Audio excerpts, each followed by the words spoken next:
Alright, today we're going to learn how to paint this yacht settled on the yacht club by itself.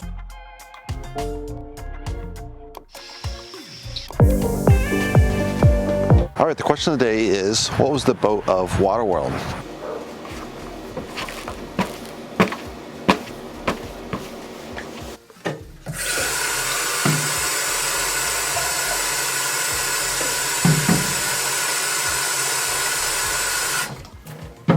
Let's run through the colors. Quinn red, pearly red, primary yellow, cad yellow, raw sienna, burnt umber, titanium white, Mars black, phthalo green, phthalo blue, Quinn blue.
Alright, for this painting, I'm going to kind of clarify this a little bit.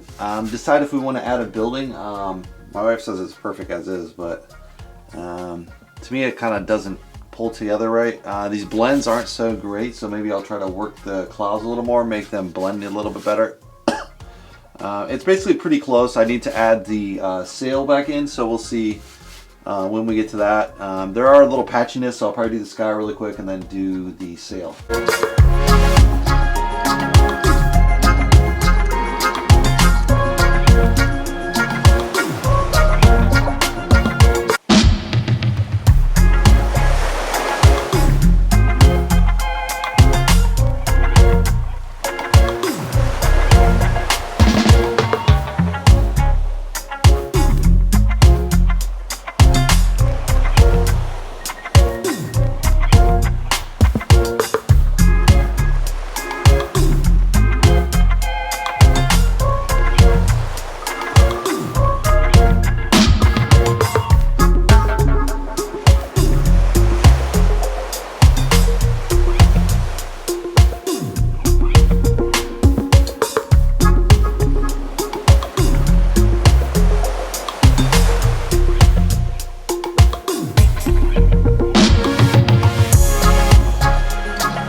So in Waterworld, Waterworld, the boat was a trimaran. So everyone knows catamaran is just kind of this two-hull structure they usually use. But in the racing world, for racing yachts, they have three hulls on this kind of catamaran, so they call it trimaran.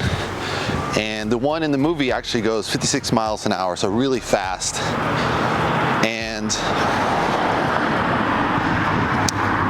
there was two versions. So the first version was kind of a racing yacht, normal style, the same length and everything, but just kind of a standard racing yacht. And they would shot all the shots from afar. They used this racing yacht with the stuntman, obviously. And then when you got close up, they kind of have this souped up version with this sci-fi version with special contraptions and gears and to make it look cool. It still sailed. It was definitely sailable, but it wasn't as fast. It was very inefficient. But it looked cool on set, right? And the set was kind of notorious because it only brought in 78 million.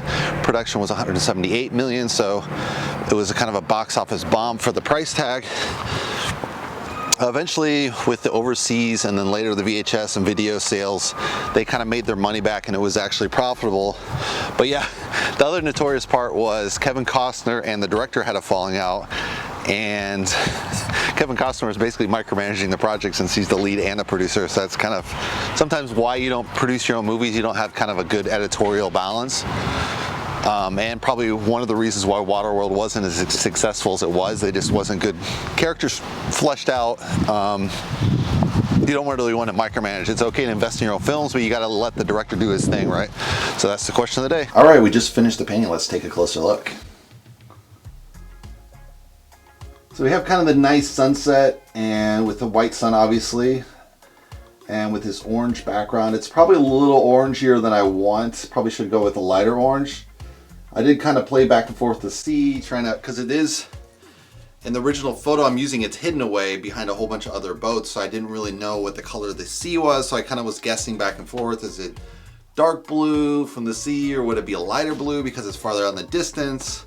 So I was really guessing there. I think it turned out okay. Probably it should be a little more blended, I think, as far as, it's actually blending yellow and blue, which you don't want. So that's kind of a muddy part of the painting. I did correct the overly blue background. Originally it was kind of this tense blue, which looks nice. Some people use it, but I wanted to go for more of a realistic sky. So I kind of lightened that up in the lower part. I added some of the yellow highlights, which you have from the clouds per se. I think overall it's pretty good. I had to kind of repaint this, the ocean several times. I don't know if I really like the background of the sea. I don't think that's correct. I just don't know what the colors will be. So because that's blocked in all the photo, I was kind of guessing off the top of my head. So maybe I didn't make the best choices there. I think it's a pretty strong painting with, you have this nice line. It doesn't exactly line up in the bottom as far as the two lines, so I probably should have repainted that over and but I just thought, I'll just leave it. It's fine. But it does have a pretty nice color reflection, nice sunset, and you have this, this nice square kind of meeting in the middle, probably at the rule of thirds. So I think it's really well balanced, and hopefully it sells fast. Hopefully you guys like it. Give me a thumbs up. If you want to subscribe, you can subscribe below, and I'll see you in the next painting. Thanks for watching, guys.